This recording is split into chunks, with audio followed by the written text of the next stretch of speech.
আজ মহাষষ্ঠী। এর মধ্য দিয়েই শুরু হলো সনাতন ধর্মাবলম্বীদের সবচেয়ে বড় ধর্মীয় উৎসব শারদীয় দুর্গাপূজা। এই মুহূর্তে রাজধানী ঢাকেশ্বরী মন্দিরে আছেন উম্মে হানি। সরাসরি যাচ্ছি তার কাছে।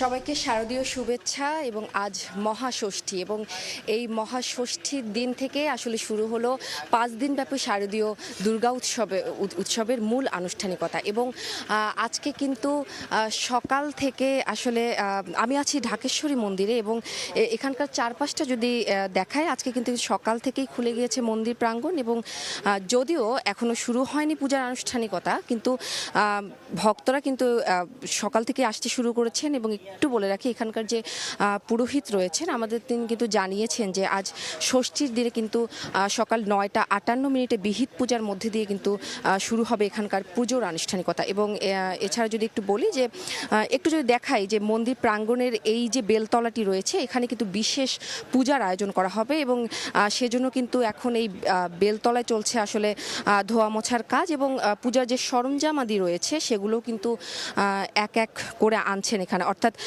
পুজোর যে ব্যস্ততা তা কিন্তু আসলে শুরু হয়ে গেছে এবং এখানকার যে পুরোহিত রয়েছেন তিনি কিন্তু পুজোর জন্য যেসব উপকরণ জরুরি সেগুলোকেই কিন্তু সাজিয়ে রাখছেন এবং পুজোর সব ধরনের যে প্রস্তুতি তা কিন্তু তিনি গুছিয়ে রাখছেন, যেহেতু আর কিছুক্ষণ পরেই আসলে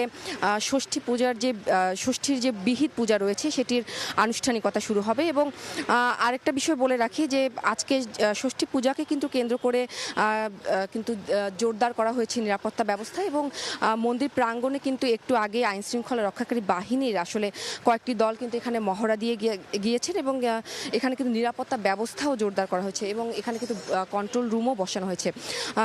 এবং একটু যদি ষষ্ঠী পুজোর কথা বলে, আসলে ষষ্ঠীর দিনে কিন্তু দেবী দুর্গাকে আসলে আহ্বানের দিন এবং মহালয়ার পর আসলে দেবী পক্ষে শুরু হলেও কিন্তু আজকের এই ষষ্ঠীতেই আসলে বিশেষ পূজার মধ্যে দিয়ে কিন্তু দেবীকে মর্তে আসলে স্বাগত জানানো হবে। অর্থাৎ শাস্ত্র মতে কিন্তু দেবীকে আহ্বান জানিয়ে ষষ্ঠীর তিথির মধ্যে দিয়েই কিন্তু আসলে মূল পূজার সূচনা হবে। এবং আজ কিন্তু ষষ্ঠীর এই সকালে আসলে পুজোর জন্য যে তোড়জোড় সেটি কিন্তু শুরু হয়ে গিয়েছে এবং ধীরে ধীরে আসলে মূল পুজোর আনুষ্ঠানিকতা শুরু হবে। এবং এই ছিল আমার কাছে শারদীয় দুর্গা পুজোর সর্বশেষ।